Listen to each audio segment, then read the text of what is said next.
We are live. Okay. Hi. Welcome, everyone. This is great. We're so happy to see you. Thanks for joining us. We're going to talk about June today, which is getting all of the visual bits set up at the back end.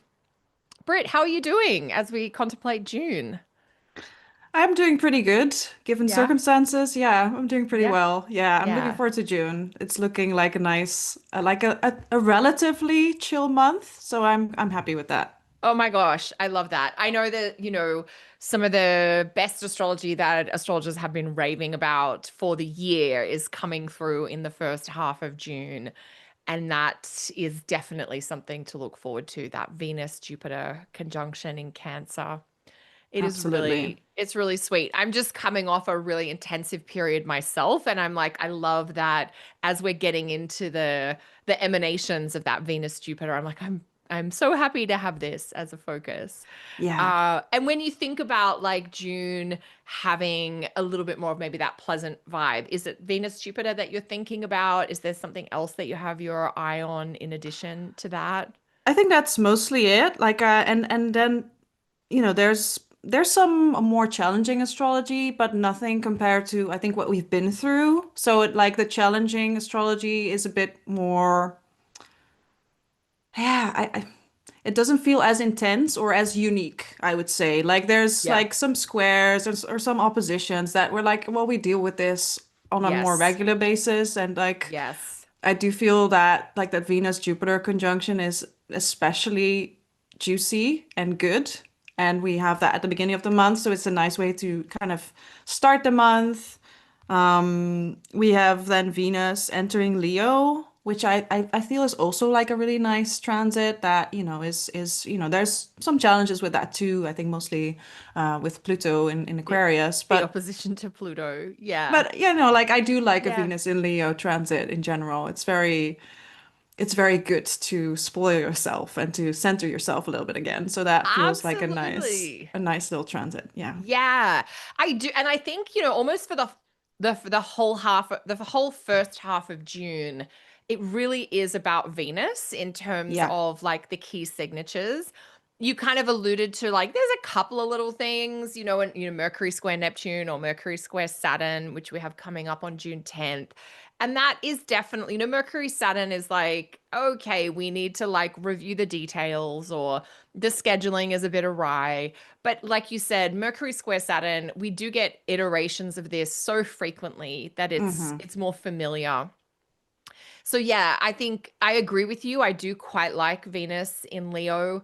It's a real contrast, the quality pieces of Leo versus Cancer, they're so different. hmm So I think it's going to be really like kind of a striking shift to go from the first, 13 days of June, which is the end of Venus in Cancer, but it's also Venus with Jupiter in Cancer. So it's like this big focus on connection or belonging or safety or like the nurturing that comes from healing and really tender like connection and being in safe spaces.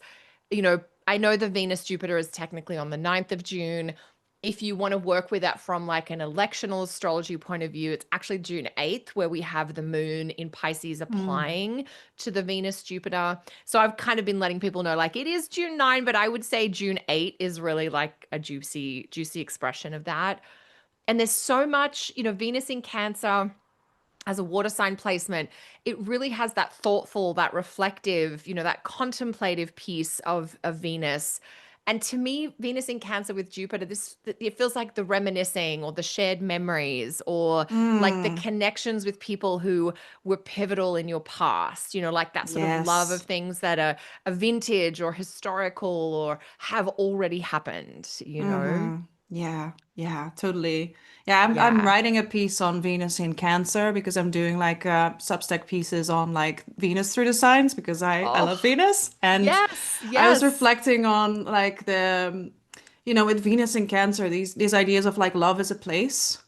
Because so Mm. much of placemaking in Cancer has not so much to do with like the structural, physical foundations of a home, but more like the memories and Yes. the intangible feelings that live inside a space. So I was really Hmm. thinking about that, and I did some research, and there's this beautiful book called The Poetics of Space by a French philosopher, and I was like, why it's very much about the home and how it's the home as this architecture for the mind, really. And I was like, oh, I wonder Yes. what his birth chart is. And he's like a Cancer with Venus in Cancer. So Oh my I was like, gosh. of course he is. Of course. Of So it's really course. like, yeah, what really makes a home? And it's not so much like the walls and the furniture, but it really is the memories and everything that happens in a space that is about love and belonging and Yeah. relating. And that really is Yeah. Venus in Cancer to me. And then with Jupiter there, like the abundance of it, the meaning making we do there. Yeah. Yes. Like as you're describing this, I'm like, for people who grew up in a home with like positive family memories or Hmm. connections, it's sort of like that reminiscing of the family home, but it may be even beyond that back to like the grandparents' home. Yeah. It's like I was thinking about like my family home, which my parents still live in. And there's a smell, when you arrive Hmm. at their Hmm. home, and not it's not so Hmm. much in the house. It's like the Yeah. trees and the plants in the spring and the summer when the heat kicks in Australia. And there's a particular fragrance to that is home to Yeah. me. And Yeah. it reminds me of Christmases and summers and, Yeah. so many things. But then I also think about my grandfather and his farm on one side of the family Yeah. and the memories of that. Like the smells are different because there were cows. And then my grandparents on the other side, their home and like the biscuits and the cups of tea and the Hmm. feeling of like safety or Yeah. belonging or needs being met. You know the way grandparents are with their grandkids, where it's Yeah. like we're not worried about discipline and structure and Hmm. necessarily responsibility. It's more of that tenderness, of Yeah. that loving piece. And I think this Venus Jupiter in Cancer is a little bit of that. Yeah. Yeah. The Yeah. evoking the memories. I love that, even just the name of that book you were referencing, The Poetics of Space. It's really good. Yeah. Yeah.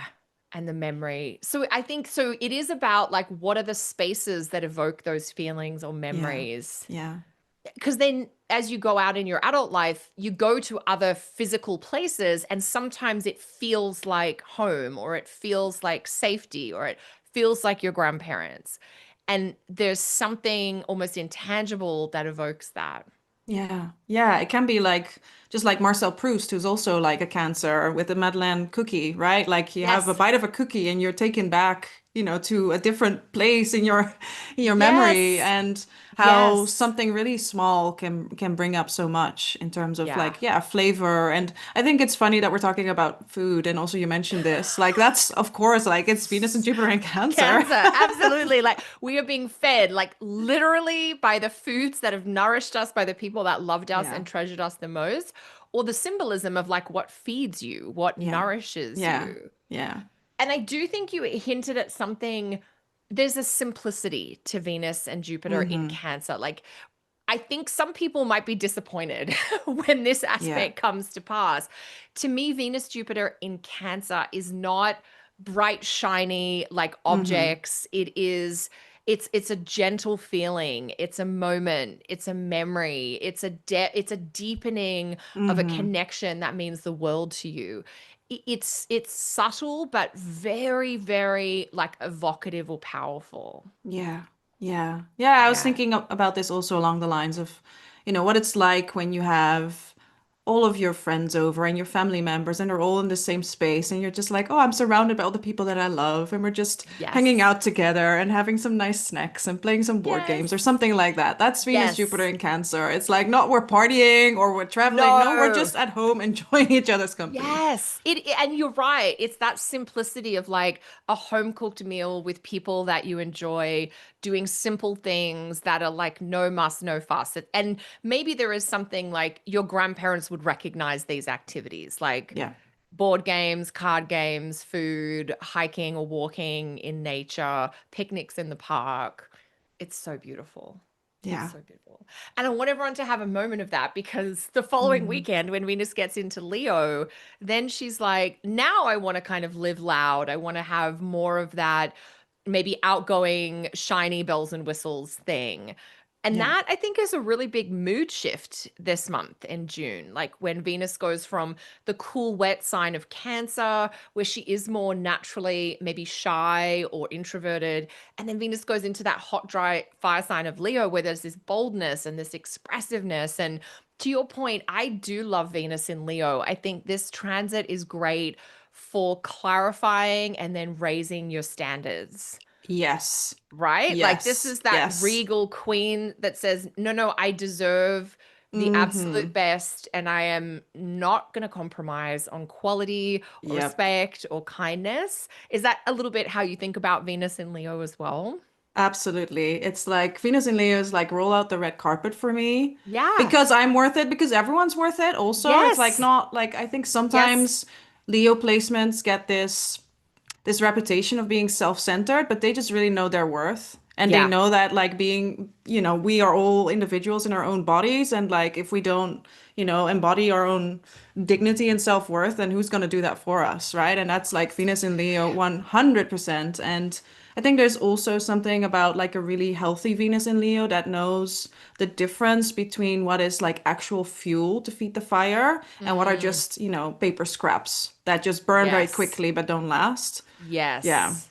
Oh, I love that. Yes, I think Venus in Leo, you touched on something. She doesn't just want that for herself, that radiance and that warmth. It's like, I know that I'm worth this, but I believe that you deserve this too. Yes. Yes. And yeah, she has that almost like ability to discern like quality from things that don't have substance or depth or Mm-hmm. I think about this as the fixed fire of like Leo, which is whatever I'm getting involved in or putting my stamp on or putting my heart into, I am going to be with this for an extended period.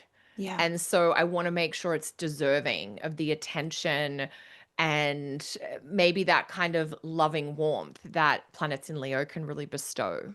Yeah. Yeah. And I think there's something also about that loving warmth that feeds other people too, right? So Yes. it's like Yes. it's like what a fire does. It brings people in and people want to be surrounded by that or want to be Yes. around that to feel like a bit of like what it's like to feel warm. So it can really Yeah. be inspiring. It can be, yeah, it can be generative for other people too. And I Yeah. really think there's something about Venus and Leo that reminds me of, for anyone who's watched Parks and Recreation, that comedy show, there's like this scene Yes. of like treat yourself, right? Like just because you're worth it, like there's something really, yeah, strongly about Venus and Leo, what it emphasizes like I'm worth this. I deserve to give this, and so do you. So we can all kind of spoil each other and just roll Yes. out the red carpet for each other because For that's all of what life is all us. about. Yeah. Absolutely. There's something, I think, like the word that's coming up for me as you're describing this is like, there's something very authentic Yeah. about Venus in Leo, which is like a more pure or ease-filled expression of like inner light or radiance. Mm-hmm. And that is both affirming and uplifting for the individual emanating that, but it has this like positive ripple effect. Um, there's a line that I'm going to be paraphrasing because I don't have the exact quote in a beautiful passage by Marianne Williamson about like as we let our own light shine, we kind of give permission for others to let their light shine as well. And Yeah. I feel like this Venus in Leo is an invitation for you to do the best by the light within you, but knowing that that will be encouraging. Like, we say in parenting, like you have to lead by example. Like children will see, they won't do what you tell them. They will model themselves after the behaviors they see you expressing. And I think Venus in Leo is like, bring your A game to the table Mm-hmm. and others will kind of raise themselves or be inspired to raise their standards to that level.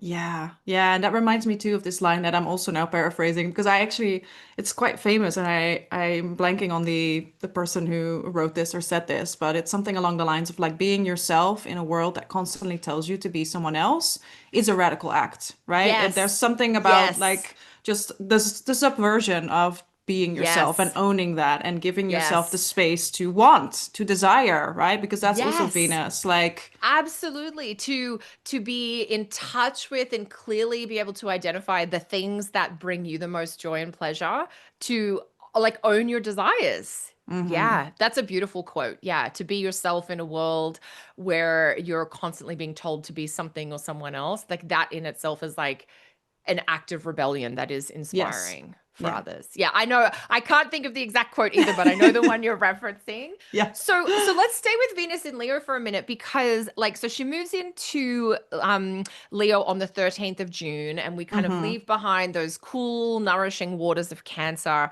and we're now out in, space with more people. And then in the days that follow, Venus interacts with each of the three outer Mm-hmm. planets as they are in their new places. So we go Venus Uranus, like June 15, 16. We do Yeah. Venus Neptune, 16, 17. And the biggie, which is Venus Pluto, which is like June 17, 18. One of the ways I'm thinking about this is like, oh, here is a chance to maybe like tap into the visual or the image because I always think about pictures for fire sign planets like what are we Mm-hmm. seeing or what is the image that we're aspiring to, like what is it about Uranus in Gemini that we want to bring into the relational space? Mm. What is it about Neptune in Aries that is going to feed our interconnectedness over this Yeah. next cycle? And what is it about Pluto in Aquarius that brings up maybe points of difference or issues of power that we're going to be Mm. navigating over this longer Pluto in Aquarius piece? Like, I do think about how Venus touches each of these outer planets and says, what are you bringing to my table? So Venus, of course, being Yeah. about relationships. What is Uranus and Gemini going to change about relational or social kind of Mm-hmm. settings and dynamics?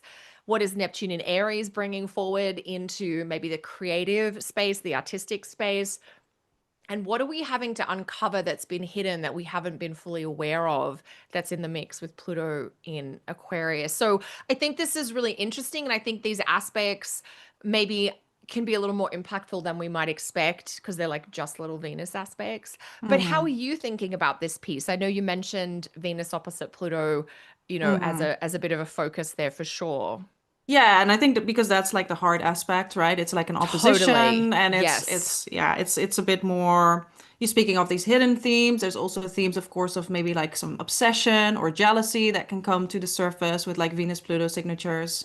But yeah, with like, I really love how you talk about this in terms of like what does this bring into the relational space? Because I'm also thinking of Venus in Leo and the practice of authentic relating, which is like, okay, I want Mm, to relate to other people, but how do I do that from a place that is actually genuine to me and expressing yes. like revealing my experience, right? It's one of the signatures of this practice. And I think that there's with Uranus, Neptune, and Pluto, we're talking about major archetypal themes. Like we're talking about, change and chaos and innovation with Uranus. We're talking about spirituality, confusion, delusion with Neptune, and then things of control and power with Pluto. So how do we talk about these things, or how do we own them and bring them into the relational sphere in a way that honors both me and you, like Yes, how to do that yes, in a yes. responsible way. So I think there's Yeah, something about that that's really interesting. Yeah. absolutely. And I think, there's the Uranus spice and the Neptune flavor in the mix. But, if there's one of these Venus aspects that, will probably appropriately take center stage, of course, it's the opposition because that aspect by nature is more dynamic, it's more intense, and Mm-hmm. there's a little bit more conflict in it. So Yeah. that sense of what is it that we are like renegotiating or navigating where Mm-hmm. themes of control or power, like submission, oppression, where are we like one of the things that I also, so that's all obviously in the relational context. Like you said, how do we bring up what we have not dared yet address? Mm-hmm. Things to do with trust and loyalty and the way you might define intimacy and trust versus a person you're in relationship with and how they might Mm-hmm. define trust and intimacy. I think sometimes those oppositions clue us into you might have different opinions here. Yeah. And that doesn't mean your relationship is like done for, but it does mean Mm-hmm. you're going to have to figure out how to navigate those differences. Yeah. But then I think about Venus Pluto outside the relational context, and I think about Venus as things that we love or desire or enjoy or that are pleasurable for us. And the opposition to Pluto is like, what is it that you're obsessed with? Mm-hmm. Something you enjoy, is it a fantasy? Is it a reality? Is it a topic? Is it you're fascinated with XYZ from the past or Mm-hmm. something that's new and emerging? Like, what rabbit holes do you feel compelled to go down as Venus Yeah. opposes Pluto? And is there a cost or a price that you pay for doing that? Because you're Mm-hmm. so obsessed with this one thing that maybe you're absent from other areas of your life. And it is obviously a passing thing, maybe 2 to 3 Mm-hmm. days tops. But I am always curious about what can a Venus Pluto aspect tell us about what we love and are fascinated by so much that we get obsessed with.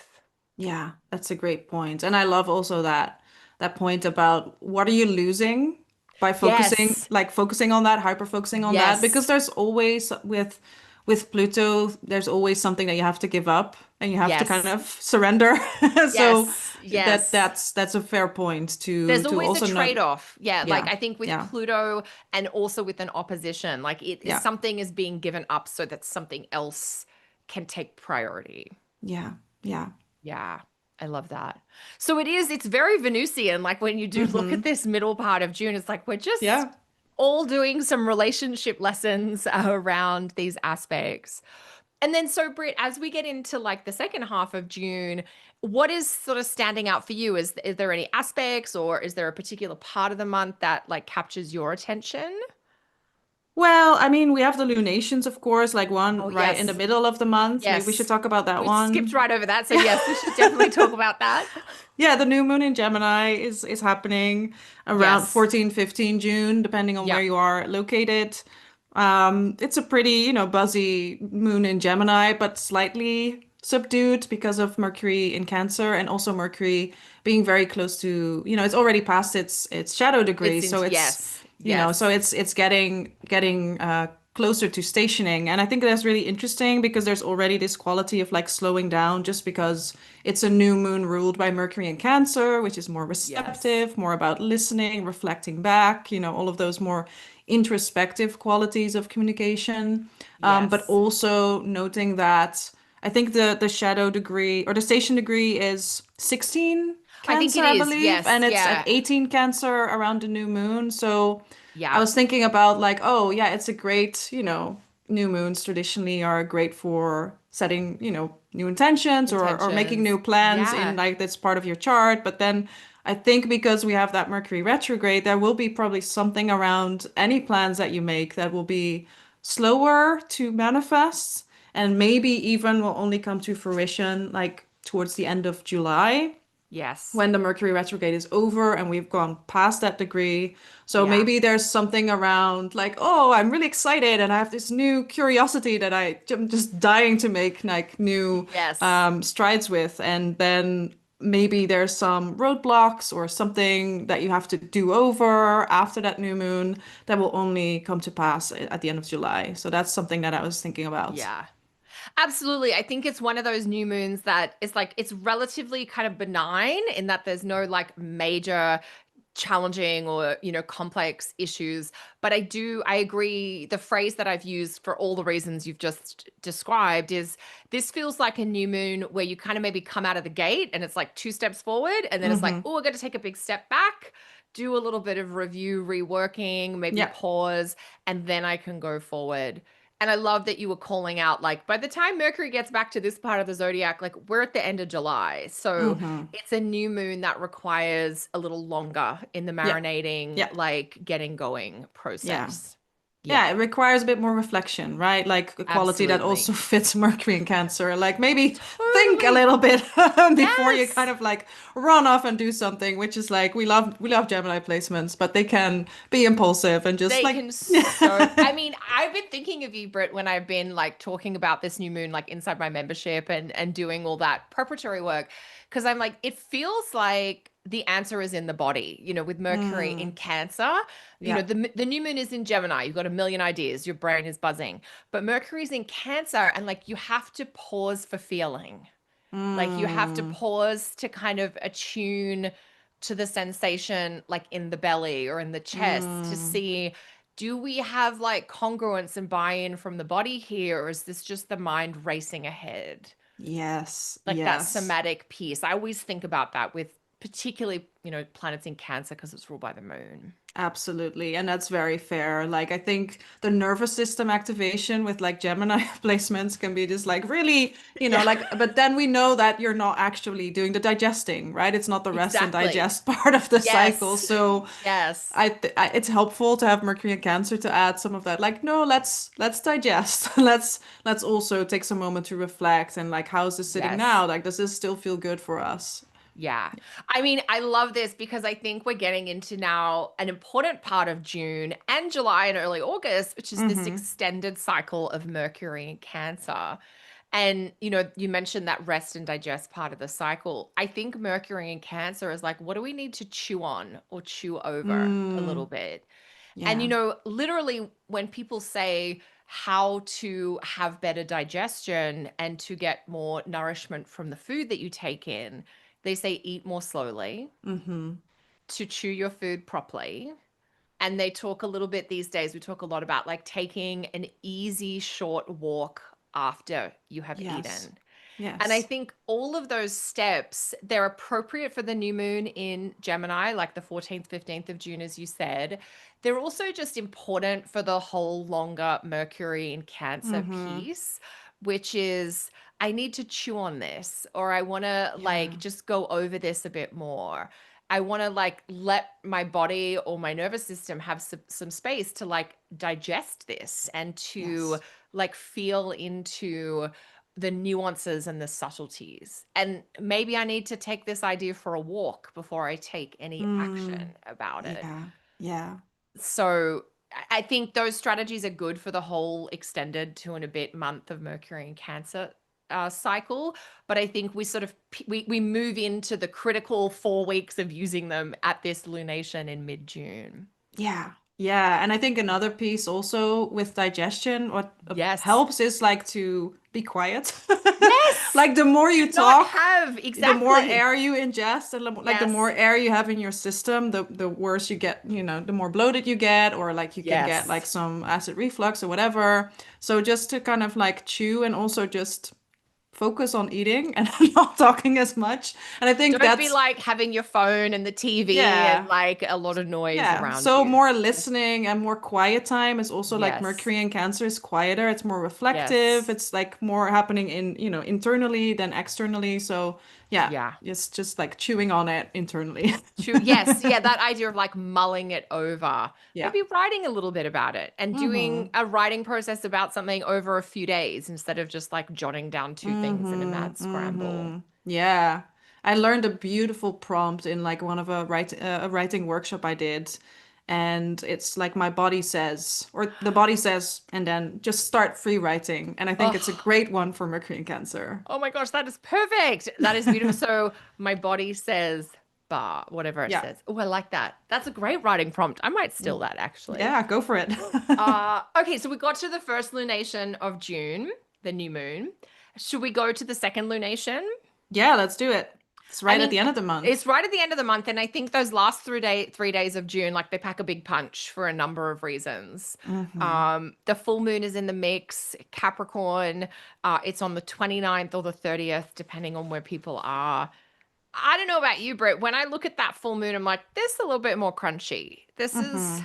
It's the full moon is in Capricorn, technically the place of the moon being in detriment. It's Yeah. ruled by Saturn, and the moon is applying directly to Saturn. Yeah. So, I don't know, for me, this feels a bit like getting clarity around something that might be unsustainable in its current Mm-hmm. form. Like, Mm. here's a clue about something that isn't working the way you thought it was or that you think it should be.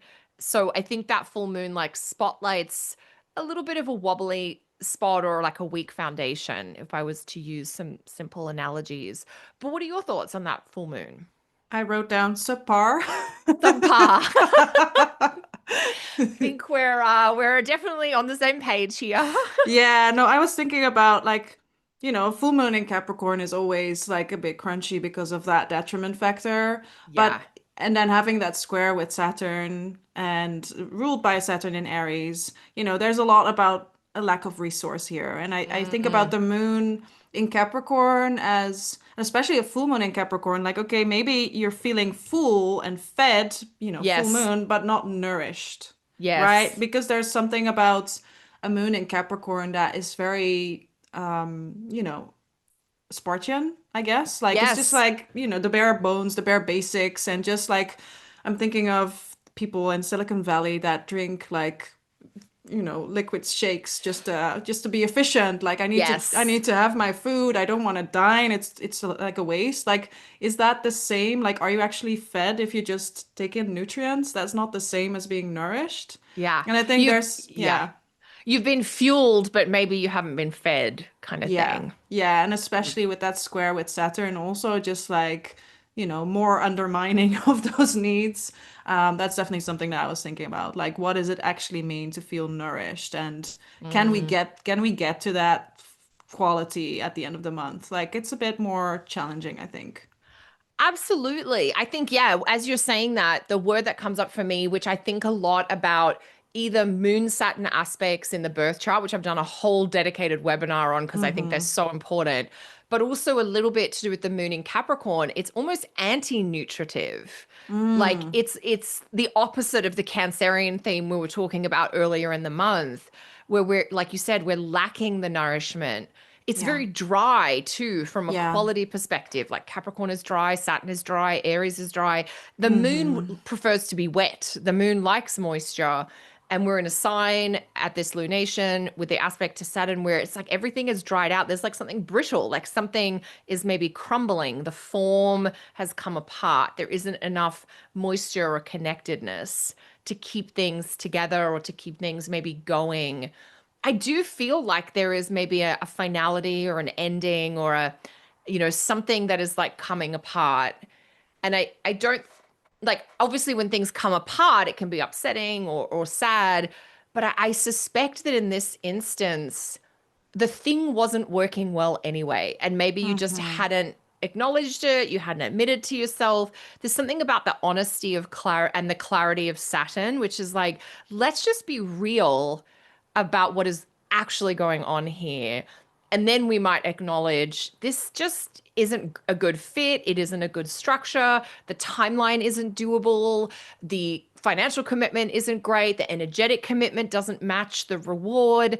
It could be so many things, but I think it will be that sense of like something needs to change because it can't work in its current form. Yeah. It's kind of what I think about. Yeah, and Yeah. sometimes when we get to like this bare bones realization of like this is actually what it is, then Yeah. it's easier to dismantle that because you've removed all the fluff. And Yes. I was also noting like the moon the next day, I think. I believe the next day it's making an opposition to Jupiter. Yeah. So The then there Mercury, Jupiter. is, Yeah. and yeah, Mercury, Jupiter. So then there Yeah. is maybe some more perspective, some more abundance. Okay, so this doesn't work. Now what? What can we like where's some potential for change and some growth? Yes. And it's interesting, of course, that often it works like this, right? First, something has to end before it can, something new can start again. That's such a good point, Brett. That, yeah, like within 24 hours, just a little bit more than 24 hours of the moon opposes Jupiter, where it starts to be like, that thing may not have worked, but this thing has potential. And so Yeah. it's almost like a quick pivot from the recognition or the finality or the ending or the realization into, but here's a little bit of possibility that is Hmm. valuable moving forwards. The other thing about the full moon is that Mercury stations retrograde on the same day. Yeah. And so that to me is also like this full moon is a big pause. It's a big like hanging. I think Hmm. we want to give ourselves a good couple of days before and after the full moon to kind of take in, to attempt to digest, to reflect on, to sort of like, find our way to meaning from the data points or the information or the realizations that come through. And Yeah. that idea of Mercury retrograde in the mix. I know that like this last week. It's sort of like the last few days of June heading into the first few days of July. North America, this is a big holiday week. And I think travel and logistics are going to be like really messy in this week. Yeah, that makes sense. And then Yeah. also a couple of hours after the full moon is Jupiter moves into Leo. So that's also happening. Yes. Yeah. And to add to that, because I think this is another, like we have one mood shift early in June with Venus coming into Leo. And then June 28th, Mars goes into Gemini. And then on Yeah. the 30th, Jupiter into Leo. You're totally right. Like we have this full moon, which is a little bit funky.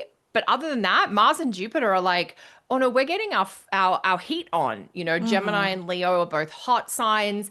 Now we have the two other superior planets joining Saturn and the outer planets in fire and air signs.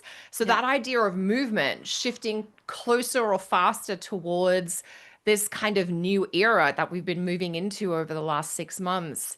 I don't know. I think I'm really looking forward to Jupiter and Leo. I think Mars and Gemini, it's always a little bit chaotic, and it will be especially so this year with Uranus there. Mm-hmm. But Jupiter and Leo, I think it's a really warming and energizing transit that I do look forward to, even though it's not technically exalted or anything. No, but it has some oomph, I think It too. does, Yeah. yeah. And like, so you mentioned that Jupiter goes into Leo just after the full moon. Is there anything particular that you're thinking about with Jupiter and Leo? Hmm. Well, let's see. With Jupiter and Leo, I just like the idea of like leading from abundance. Mm, Something about like owning visibility and feeling like you're something about Jupiter in Cancer. Of course it's exalted, but it's more subdued. So I really like this transit yes. of Jupiter and Leo as this like now it's my time to shine. Now it's my Mm, time to be out here and let myself be seen and just to yes. show how big I can be and how much space I can take up. And I think that can be really, really helpful for people that, want to make some steps with career or, want to make some steps with just doing something courageous, something along those Yeah. lines. I think it's a really beautiful and bold transit for that. I agree. I think a lot of what we were saying about Venus in Leo is like, it's like all of that times 10 with Jupiter in Leo, like the authenticity, the expressiveness, that radiance of, the inner light. Jupiter in Leo is like, this really is about you being raised up, but the ways in which you can raise up the communities and the Yes. collectives around you. And something about Jupiter being in the sign of the sun, Sun Jupiter combinations are so, I mean, they're warming, they're elevating, they're amplifying, they're motivating, they're inspiring. It definitely feels like a sort of advancement or up leveling. Like you said, that there's almost like a risk taking, but Mm-hmm. it's like risk taking with intention or with a plan. It's not like reactive or impulsive. It's like you've thought this one through, you've really seen it, you've visualized it, and now you're ready to kind of like stretch and go. Yeah, and it brings like this I got this energy, right? Like Yeah. let's go. Yeah. Like Yeah. there's a lot of confidence I think that Jupiter and Leo has. Like of course Yes. we can do this, right? Like it's a very confident Jupiter that I sees was just possibility. Yeah, absolutely. I'm like, this is self-belief. This is Yeah. like, yes, we can. Why wouldn't we be able to? It's very much like, how do we make this happen? Not can we make this happen? Yeah. Like, Yeah. it's like to your point, it starts from that confident place of like, we can. So let's just figure out how to do it. Yeah. Yeah, Yeah. absolutely. So we won't get a taste of that in June per se, but we will have that rolling on for the next 12 months. Yeah, definitely. Yeah. Yeah, so that's interesting. Oh my gosh, so good. June really is a jam-packed month. Thank you so much, Britt. Is there anything else we should touch on before we wrap up today? We touched briefly on Mars and Gemini, right? Like just that it's Oh, entering and yes. then it's Yes. going to make this conjunction with Uranus at the beginning of July, so That's that's going to right. be quite Yes. chaotic. Yes. Yes. Like July 3rd, 4th, 5th, Yeah. Mars conjunct Uranus. Like this, yeah, it is very chaotic. It's very scattered. We talked Hmm. about nervous system kind of regulation. I think everyone will want all of their self-care grounding practices because Mars Uranus is very I want to say we have a Mars conjunct Uranus aspect every 2 years. So this Yeah. isn't a new combination. But what is new is that Mars and Uranus are meeting in Gemini. So Yeah. we'll have 2 or 3 more Mars Uranus in Geminis, like every 2 years, while Uranus is in Gemini. And so this is it's very mobile. It's really going to get things moving. It's going to shake Mm-hmm. things up. It's going to stir things up. And so I think that idea of like maybe feeling a bit scattered or like your energy is dispersed in a Yeah. lot of directions at once, Yeah. that first weekend of July really has that kind of Yeah. chaotic, unpredictable element to it. Absolutely. You'll feel that at the end of June because it will be, building Of as course. soon as Mars Yes. enters Gemini. You get this energy like, oh, shiny new objects here, there. What do I do? Like everything's exciting, and where do I go and where do I put my attention? It's really diffuse and scattered, as you said. So it's going to be more challenging to stay focused. And as to your point earlier, like with many planets in like hot signs, there is like a lot of Yes. activity. So finding Yeah. that calm, I think that again, I think we touched on this in other forecasts too. Like sometimes it's really nice if you have like an extended transit in like a sign like Cancer with Mercury in With Cancer, just Mercury to there. add that Yeah. reflective quality. Like maybe we should think a little bit longer before we act on Yes. all of these ideas because yeah, it's definitely a very a Mars in Gemini is very much driven by curiosity and like variety as the spice of life. So just like try all the things, but Uranus doesn't help add any focus or any, like, yeah, let's do it all. And it can be quite combustible also together. Yes. There's a volatility, isn't it, with Yeah. Mars Uranus? Like, Yeah. yeah, I'm just going to turn my life upside down on this random idea that I had on a Thursday night kind of Yeah. thing. Yeah. Yeah. And I think as you were saying that, like, one thing that's worth mentioning, the Mars Uranus in Gemini is ruled by the Mercury, which is now retrograde in Cancer. Yes. And Yes. so Yes. all of Yeah. those Mercury retrograde pieces of like rest and digest and take your ideas and plans for a walk before you do anything about them, like those things will be so helpful through late June and early Yes. July. Yes. Because the Mercury in Cancer will in some ways help tone down the Mars in Gemini, Uranus in Gemini piece. Mm-hmm. Mm-hmm. Yeah. Yeah, it's very helpful. Yeah. I'm grateful. Yes. I think I'm like, oh, thank God for that. Thank God Mercury wasn't in Yes. like Leo or something as well. Yeah, or in Gemini Or too. in Like, Gemini. yeah, yeah. Yes. Yeah. It feels like, you know, it almost feels like a little bit of tension between the novelty of what is new and different, which is very Mars Uranus in Yeah. Gemini, with a connection or longing with what has been familiar or safe or comfortable, which would definitely be Mercury in Cancer retrograde. Yeah.